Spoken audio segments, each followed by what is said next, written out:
Deux informations très importantes avant que nous poursuivions cette vidéo ensemble. 1. Ce canapé va disparaître. Faites vos adieux. Je sais que c'est dur, il vous a accompagné pendant plusieurs mois. Deuxième information très importante, c'est la première et dernière fois.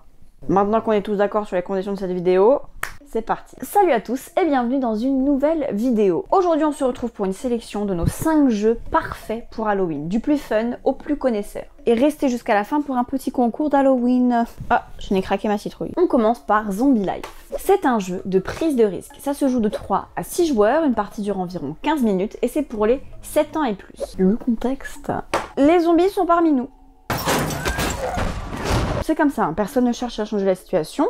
Par contre, il faut apprendre à vivre avec. Soit vous les accueillez chez vous, petit goûter, petite tasse de thé, tranquille, tu vois, on sympathise avec l'ennemi, soit vous les balancez dans la horde, parce que flemme. Dans les deux cas, la cohabitation se passe plutôt pas trop mal, vous arrivez à survivre, tant que vous ne faites pas de paire. 2 zombies identiques au même endroit, ça leur bousille le cerveau, ils pètent un câble et là ça part en émeute. Moi c'est Michel, moi c'est Michel, moi c'est Michel en fait. Non, moi c'est Michel, t'as capté. On part sur du zombie, hein, les gars sont morts. Ne cherchez pas des réactions logiques. Vous marquez autant de points que de zombies présents chez vous. Sachant qu'on est sur une distribution de cartes pyramidale, 1, 1, 2, 2, 3, 3, 4, 4, jusqu'à 10. Donc vous allez pouvoir doser votre prise de risque et choisir quand vous arrêtez de piocher pour ne pas risquer de faire une paire. Thème de zombies mais complètement barré, donc très bonne ambiance. Il fait partie de la même gamme que l'Auberge des Pirates et Jour de Chance, donc vous pouvez jouer avec ces cartes-là aux 3 jeux différents. Celui-là en début de soirée, il est vraiment parfait. Tu arrêtes Ronflax ?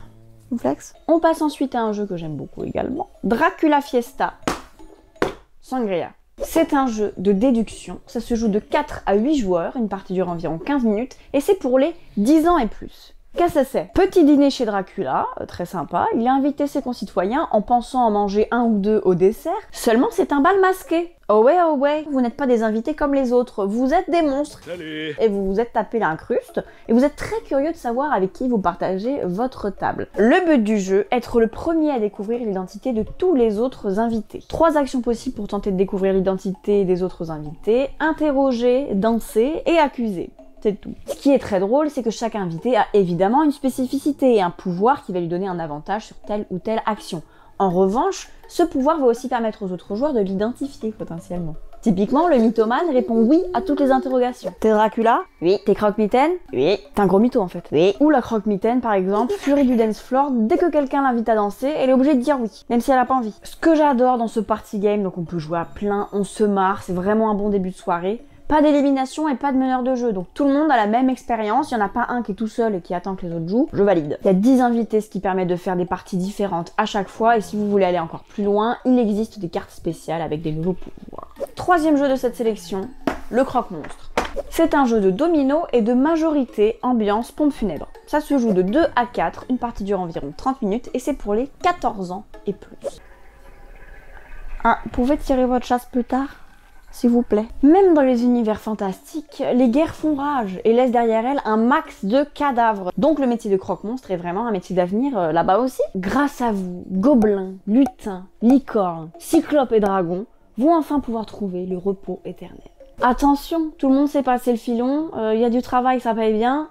Vous avez de la concurrence. Donc faites votre trou pour vous distinguer des autres fossoyeurs sans tomber dedans. Un trou? Un trou? Où ça? Dans mon propre trou. Le but du jeu, marquer le plus de points en enterrant les différentes catégories de monstres. À chaque tour, vous jouez 2 cartes, une dans votre crypte personnelle, c'est un peu votre cave à trophée, et une dans la fosse commune. Attention, ces cartes-ci vont servir aussi aux autres joueurs et vont leur permettre aussi de scorer des points. Sachant que vous ne pouvez scorer qu'une fois chaque catégorie de monstres, ça va être à vous de trouver votre stratégie. Est-ce que vous scorez rapidement des petits points mais pour avoir toutes les catégories, ou est-ce que vous allez attendre pour pouvoir faire des gros points sa mère? J'en perds mon chapeau. Beaucoup d'interactions, vous allez vraiment pouvoir vous embêter. Avec la fosse commune, vous allez recouvrir certaines parties des cartes avec cet effet domino.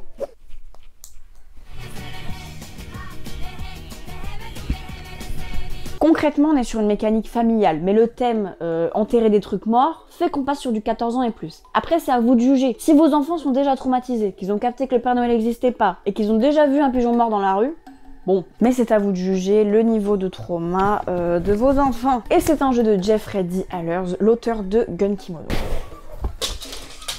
Là, on passe au jeu un petit peu plus connaisseur avec Cthulhu aux portes de l'horreur. c'est pas du pipi de chat. Hein. C'est un jeu de collection et de majorité. Ça se joue de 2 à 4 joueurs, une partie dure environ 45 minutes et c'est pour les 14 ans et plus. Cthulhu, tiré de l'univers des années 20 de H.P. Lovecraft, est un être antique originaire d'une autre dimension. Donc c'est pas la porte à côté. Il est décrit comme une combinaison de pieuvres, de dragons et d'êtres humains. Et le seul fait de l'observer conduirait quiconque à la folie. Sympa, hein? Vous êtes des investigateurs et vous entendez des murmures sur des portails vers un autre monde de monstruosités. Ça vous botte direct, vous vous dites « Ah, des monstruosités qui envahissent notre planète, je kiffe ».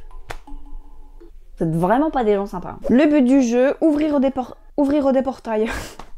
Francis Cabrel. Ouvrir des portails. Envoyer des cultistes dans les régions associées pour favoriser l'accès à ces monstres. Collecter des parchemins, des runes, des fragments de plans dans votre carnet d'investigation pour gagner un maximum de points de victoire. Donc il y a beaucoup d'actions possibles. Vous allez pouvoir récolter plein de petits trucs pour ouvrir votre portail, pour compléter votre carnet d'investigation. Choper les majorités à vos adversaires lorsque vous voyez qu'ils sont en train d'ouvrir un portail. Mécanique très simple avec beaucoup de choix d'actions. On n'est jamais bloqué dans un tour et vous pouvez vous embêter allègrement. Tout ce qu'on aime dans un jeu, vraiment. Hyper immersif, si vous connaissez Cthulhu, vous allez adorer, et si vous connaissez pas, je trouve que la mécanique rend l'univers plutôt accessible. Et c'est un jeu de Jordan et Mendy Godard, les auteurs de Lotus. Pépite de ce jeu, à l'intérieur c'est truffé de petits indices cachés. Donc, si vous arrivez à tout déchiffrer, vous allez débloquer une extension du jeu. C'est pas dingue? Est-ce que j'ai trouvé cette extension? Non. C'est moi tranquille. Si vous voulez une ambiance horreur, ce jeu-là, il est vraiment parfait. Et enfin, dernier jeu de cette sélection, je ne voyais pas vous parler d'Halloween sans vous parler de vampire, et qui dit vampire dit Younger. C'est un deck building avec une mécanique de stop ou encore, ça se joue de 2 à 6 joueurs, une partie dure environ 1 heure et c'est pour les 12 ans et plus. Vous êtes des vampires dans un grand château et vous ne pouvez partir en chasse de proies humaines que la nuit parce que le soleil réduit en cendres. Oupsie. Donc vous partez en quête de votre 4 heures, en route vous faites pote avec des familiers, vous tentez d'accumuler des pouvoirs, récupérer des missions pour frimer dans la commu des longues canines. Voilà, j'ai pas d'âme. Tout est une histoire de célébrité, c'est fou quand même. L'ère dans laquelle on vit. Petit problème, les humains que vous chassez et qui vous donnent des points ralentissent également votre deck. Alors vous allez me dire, c'est pas grave, chacun son rythme. Le soleil il s'en bat les steaks, hein. S'il se lève, si vous n'êtes pas au château, vous êtes dead. Donc le but du jeu, revenir au château avant le lever du jour avec le plus de points de victoire. Sachant que c'est un aller-retour, vous choisissez quand est-ce que vous revenez au château, c'est à vous doser entre le gavage d'humains, les pouvoirs et les missions que vous allez accumuler pour pas mourir devant la porte. C'est un jeu de Richard Garfield. La particularité de ce deck building, c'est qu'au lieu d'améliorer votre deck à chaque achat de cartes, plus vous allez scorer de points, plus vous allez le pourrir. Moi j'aime bien. Les missions vous permettent de faire des combos de dingue et de tout faire basculer à la fin. Petit effet de surprise, suspense, ma passion. Et le thème sert parfaitement la mécanique. Si vous voulez en savoir plus sur ce jeu, n'hésitez pas à aller checker le petit pitch à ce sujet. Et pour vous remercier d'être toujours plus nombreux à nous suivre sur cette chaîne, on vous fait gagner un Cthulhu aux portes de l'horreur dans cette vidéo. Pour participer, c'est très simple, il suffit de liker la vidéo, de vous abonner et de laisser un petit commentaire sur, disons, quelque chose qui vous fait peur. C'est l'abandon. Le gagnant sera tiré au sort parmi les commentaires et vous avez jusqu'au 10 novembre pour participer. En tout cas, j'espère que ça vous a plu et que ça vous aura peut-être donné envie de tester les jeux. Si vous voulez voir encore plus de vidéos sur les jeux de société, n'hésitez pas à vous abonner à la chaîne d'Eurgames. Ciao!